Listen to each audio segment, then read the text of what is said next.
Before we had names for the oceans, maps for the stars, or even the first human taking a breath, the universe was a pretty dark place. It wasn't a peaceful paradise, it was a prison. Welcome back to the channel. Today, we are launching a brand new segment called Mythology Explained. From here on out, we are diving deep into ancient lore to break down the real stories, the actual powers, and the massive battles of the mythical beings that shaped human history. And honestly, there is no better place to start than the ultimate war for control of the universe. For a long time, everything was run by the Titans. They were colossal, ancient entities who ruled with absolute paranoid tyranny. At the top was King Kronos. He was so terrified of a prophecy saying one of his kids would overthrow him that he did the unthinkable. He swallowed his own newborns whole, trapping them inside his own stomach. But his wife managed to trick him, and one single child escaped. That baby was Zeus, and he was raised in total secrecy inside a hidden cave, just waiting for the right moment to get even. When Zeus finally grew up, he went back, poisoned his father, and forced him to vomit up his fully grown brothers and sisters. That didn't just start a massive family feud, it triggered the Titanomachy, a brutal 10-year apocalyptic war that literally tore the earth apart and changed the heavens forever. To understand how a war of this scale even becomes possible, you have to look at the world before it. Long before Zeus ever held a lightning bolt, the universe was in its golden age. On the surface, if you were a mortal human, life was easy. The earth provided food without farming, there was no disease, and no one grew old. But at the cosmic level, things were incredibly dark. The entire universe was run by a family of 12 giant beings known as the Titans, and they ruled with zero mercy. At the absolute peak of this empire sat Kronos. He had taken the throne by force, using a stone sickle to brutally overthrow and castrate his own father Uranos. But power gained by violence breeds an intense, paralyzing paranoia. As Kronos sat on his throne, he couldn't enjoy his empire. He was entirely consumed by a final parting curse his father had spat at him, a prophecy stating that one day, one of Kronos' own children would rise up and dethrone him, repeating the exact same bloody cycle. And this is where Kronos completely lost his mind to fear. He didn't just banish his kids or lock them away. Every single time his sister wife Rhea gave birth to a new baby, Kronos would enter the birthing chamber, snatch the newborn god right out of her arms, open his massive jaw, and swallow them whole. Think about the horror of that dynamic for a second. Hestia, Demeter, Hera, Hades, and Poseidon, the original powerhouse deities of Greek myth, didn't grow up on a mountain. They spent their infancy and childhood trapped inside the dark, crushing, immortal stomach of their own father. They were fully conscious, immortal beings, growing up in complete isolation inside a fleshy prison fueled by a slow, burning hatred for the tyrant keeping them there. For years, Rhea had to endure this agony. She was the queen of the cosmos, yet she was entirely powerless to stop her husband's madness.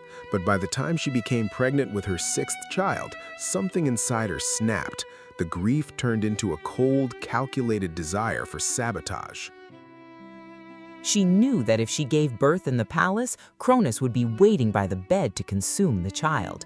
So in the middle of the night, under the cover of total darkness, Rhea fled the royal seat on Mount Olympus.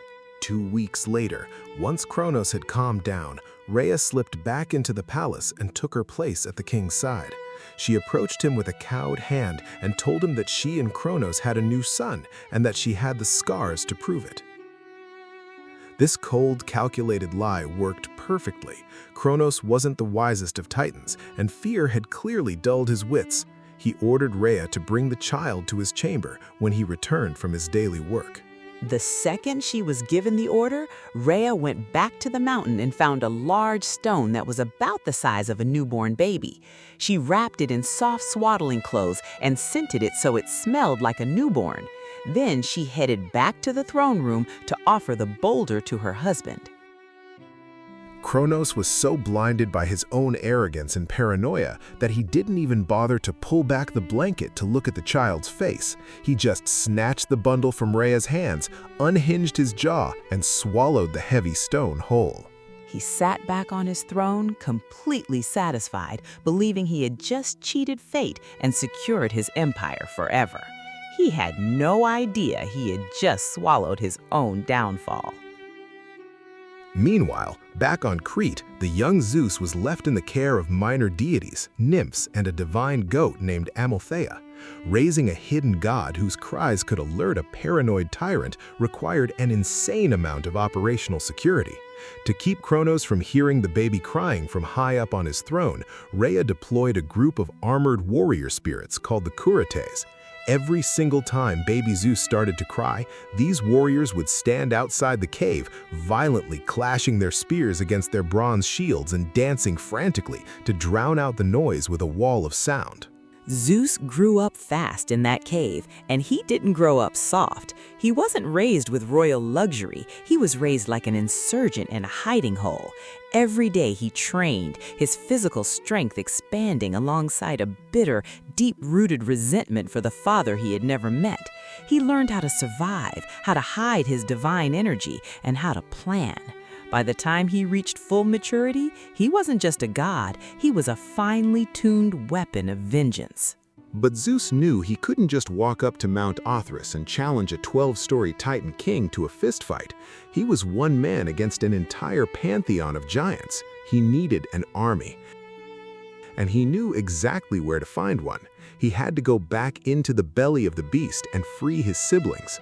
To pull this off, he needed an inside operative, so he sought out Metis, a masterfully wise titaness who presided over deep thought and cunning. Together, they formulated a plan rooted in poison rather than brute force. Metis concocted a highly volatile magical emetic, a mixture designed to cause violent, uncontrollable vomiting in an immortal being. Zeus disguised himself as a humble, low-ranking cupbearer and managed to infiltrate Kronos' palace, blending into the servant staff until he was trusted enough to pour the king's wine. In a massive royal feast, while Kronos was laughing and celebrating his eternal rule with his Titan brothers, Zeus stepped forward. With a steady hand and a cold gaze, he slipped Metis' highly volatile emetic potion into Kronos' chalice and handed it over. Kronos took a massive draught of the wine, swallowed it down, and within seconds his face contorted in agony. The poison hit his immortal stomach like liquid fire. Kronos fell to his knees, clutching his throat as his body violently convulsed. With a massive heave, he didn't just throw up wine. First, he violently regurgitated the heavy stone wrapped in swaddling clothes, the rock that had sat in his gut for decades. And then came the real nightmare for the Titan King. Because they were deathless gods, the children Kronos had swallowed hadn't digested. They had been growing, aging, and stewing in their rage inside him. One by one, Kronos vomited them out onto the marble floor. Hestia, Demeter, Hera, Hades, and Poseidon, the original powerhouse deities of Greek myth. They didn't emerge as helpless babies. They emerged as fully grown, incredibly powerful, vengeful deities, clutching their hands in anger and staring directly at the tyrant who had imprisoned them. The palace erupted in absolute chaos. Before the Titan guards could even process what they were looking at, Zeus grabbed his siblings and fled into the night. The inciting incident was over. The rescue mission was a success. The children of Kronos were free, they were furious, and the universe was about to pay the price. Once the dust settled from that explosive palace breakout, the universe experienced a brief, terrifying silence. The young Olympians had pulled off the ultimate heist, but they knew the real nightmare was just beginning. They couldn't return to their hiding holes, and they couldn't stay on the run forever. They needed a base of operations, a tactical, natural fortress that could withstand the immediate, furious retaliation of a dozen vengeful giants. They chose Mount Olympus. It was a towering, jagged monolith that breached the cloud line, giving them a perfect high-ground view of the entire Greek peninsula. From this peak, Zeus and his newly freed siblings could watch the horizons for incoming threats. But across the valley, the old guard wasn't sitting idle. King Kronos retreated to his ancestral seat of power on Mount Olympus, a massive mountain fortress directly facing Olympus. He slammed his fist onto his throne and called a global council of the Titans. The family feud was officially over. A cosmic civil war had begun. To understand how massive this mobilization was, you have to realize that this war didn't just stay between Kronos and his children. It fractured the entire ideological fabric of reality. For thousands of years, the Titans had been the undisputed masters of the universe. They controlled the elements, the stars, the oceans, and the underworld. Now, every single immortal, minor deity, wood nymph, and primordial spirit across the cosmos was forced to draw a line in the sand. You had to choose a side. You were either a loyalist, defending the absolute traditional rule of the Titans, or you were a rebel, risking everything for a new, unproven world order under Zeus. The factions that stepped onto the battlefield were staggering. Realizing that Kronos was becoming increasingly unstable and blinded by rage, the Titans decided they needed a fresh, hyper-aggressive military commander to lead their front lines. They chose Atlas.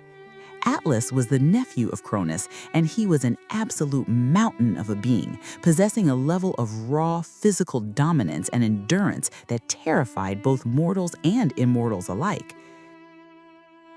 Under Atlas's command stood the heavy hitters of the ancient world: Hyperion, the Titan lord of blinding celestial light; Coeus, the master of deep intellect and cosmic strategy; and Creus, an elemental powerhouse.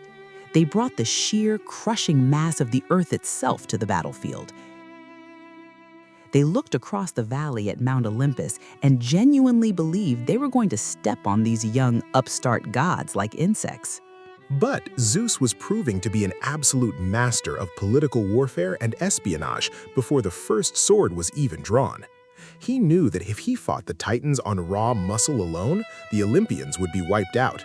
So, he spent the months leading up to the war launching a massive campaign of subversion, offering amnesty and high positions in his new kingdom to any Titan willing to defect. His first major victory was Prometheus, the hyper-intelligent Titan of foresight. Prometheus used his ability to see the future, realized that Kronos' paranoid tyranny was historically unsustainable, and walked away from his own family to give Zeus a massive intelligence edge.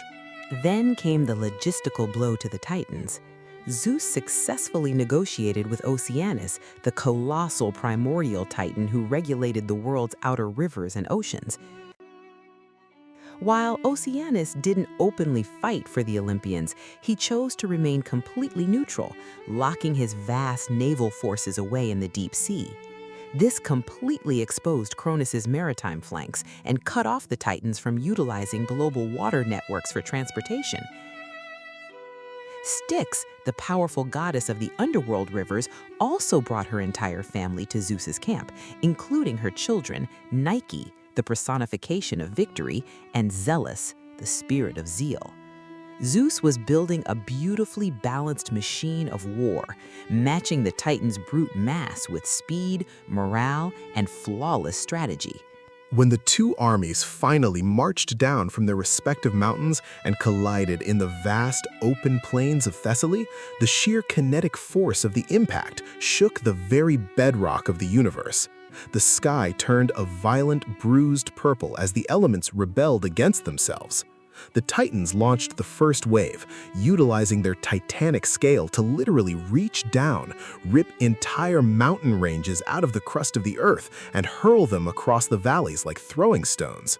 The air was filled with supersonic blocks of granite, shattering against the shields of the gods.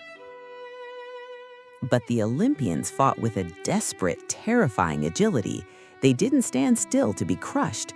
Hestia and Demeter coordinated defensive perimeters, while Hera and Poseidon utilized rapid counterattacks, striking the flanks of the heavy giants before vanishing back into the dust storms. Hades, using early guerrilla tactics, terrorized the logistics lines of the Titan army.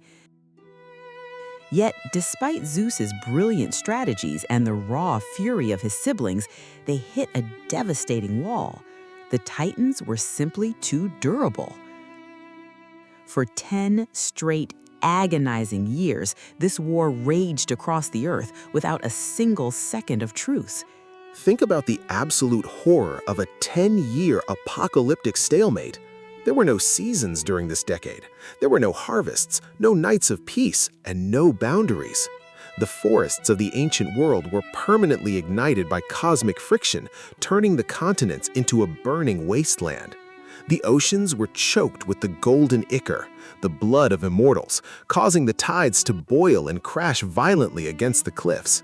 The sky was permanently blacked out by a thick, choking cloud of ash and pulverized stone from the shattered mountains, throwing the earth into a perpetual, freezing twilight.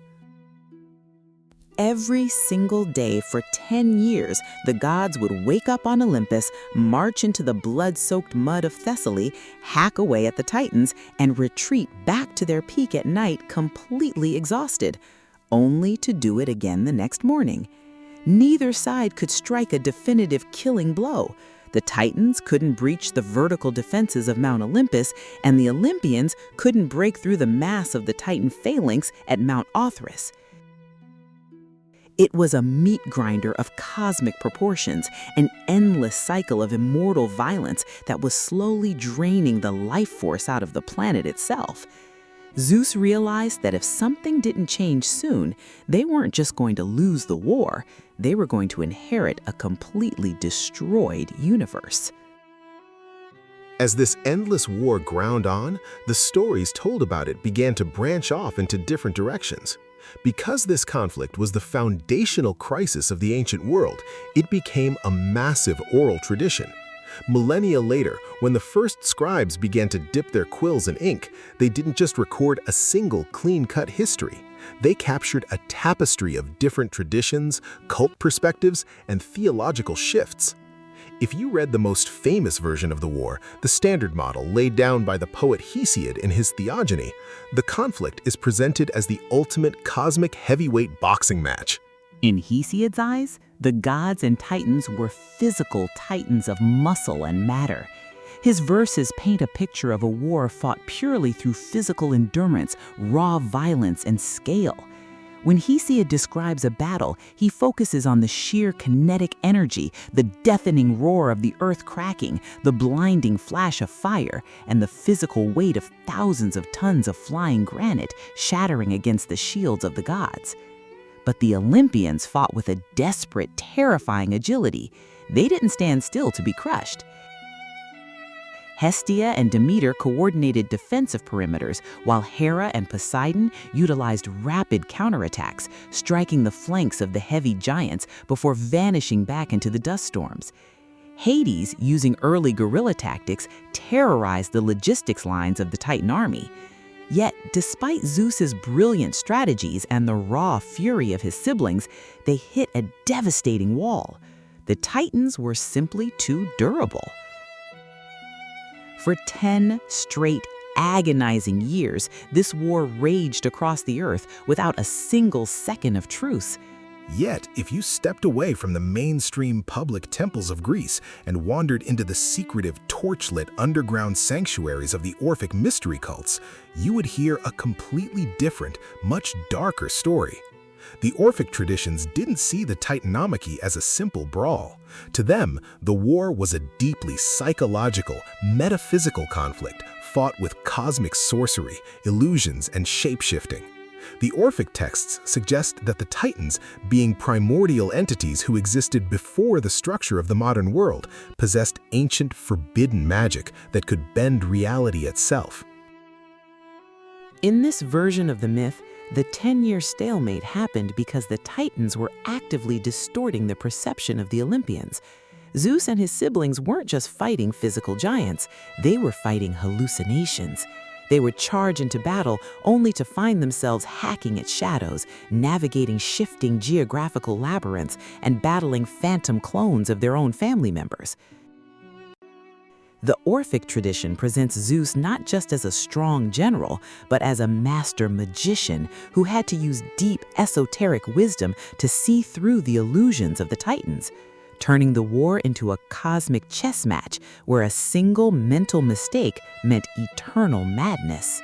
Then, the narrative takes an entirely different cultural turn when you cross the sea to Italy and look at how the Roman Empire completely transformed the myth.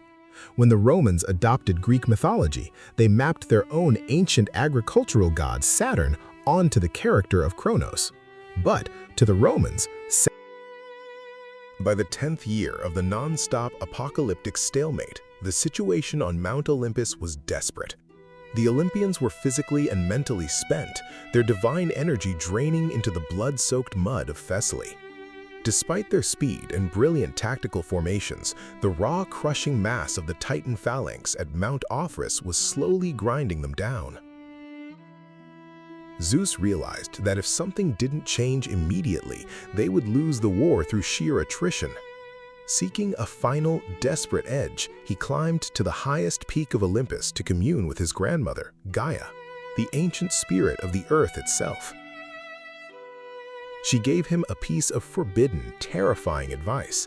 If he wanted to shatter the Titan line, he had to descend into the darkest, deepest throat of the underworld, the abyss of Tartarus. Tartarus wasn't just a regular prison for human souls. It was a cosmic trash heap, a subterranean dungeon meant for entities the universe wanted to erase from memory.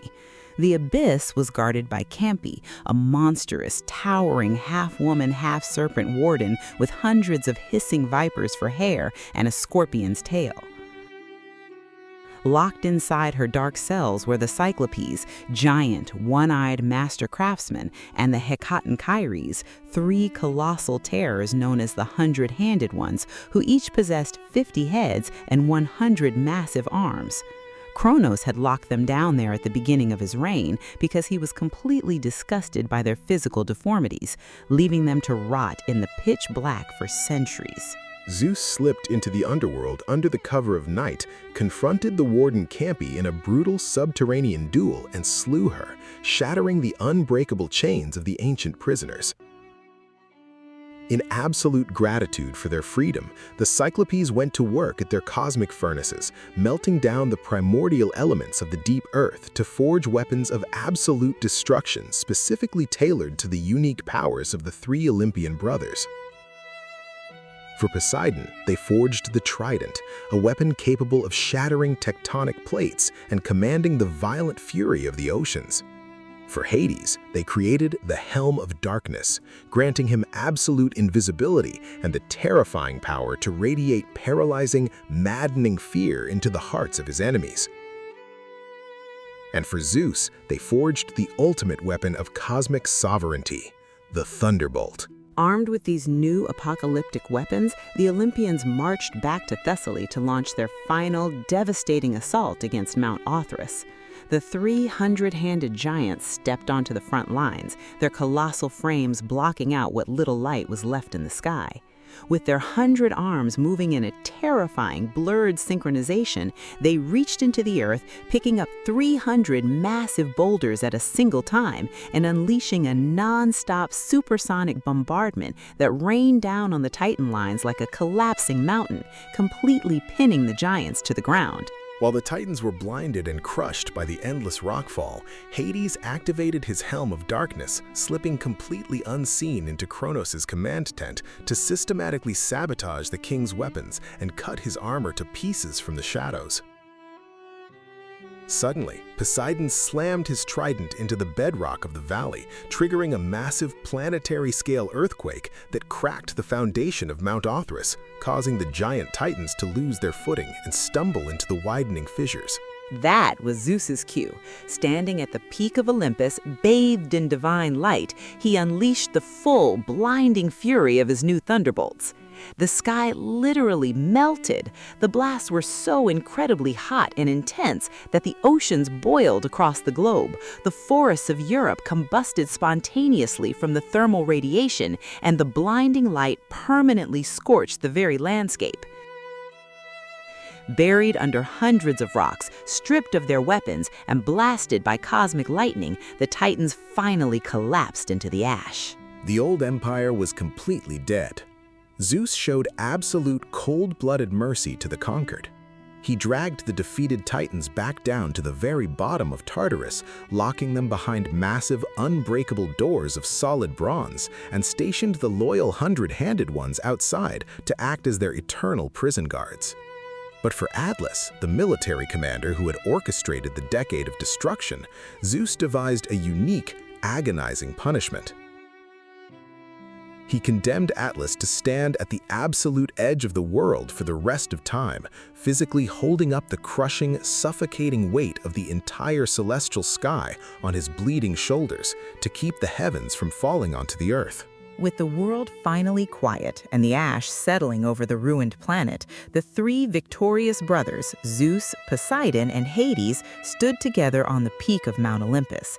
They placed their markers in a golden helmet and drew lots to divide up the universe, splitting the sky, the sea, and the underworld amongst themselves. The Titanomachy was over. The age of the gods had officially begun, leaving behind a scarred earth as a permanent reminder that even the most colossal tyrannies can be brought down when the children of the oppressed finally decide to stand up and fight back. And just like that, with a single spin of a helmet, the cosmos was carved up. The Titans became ghosts locked in the dark, and the Olympians became the absolute law of the world. But as we wrap up this first chapter of Mythology Explained, the real question isn't just how the war ended, it's what it left behind. Ancient myths aren't just fairy tales cooked up to pass the time. They are the scarred human memories of a world that felt chaotic, terrifying, and completely out of our control. If you want to keep exploring these ancient vaults, digging into the real stories of the gods, monsters, and heroes that shaped our world, make sure to smash that subscribe button and turn on notifications. Drop a comment below and let us know, if you were an immortal back then, would you have stood with the raw power of the Titans or risked it all for the tactical precision of the Olympians? Thank you for tuning in to this chapter. We'll see you in the next myth. Stay curious and remember, never trust a peaceful empire.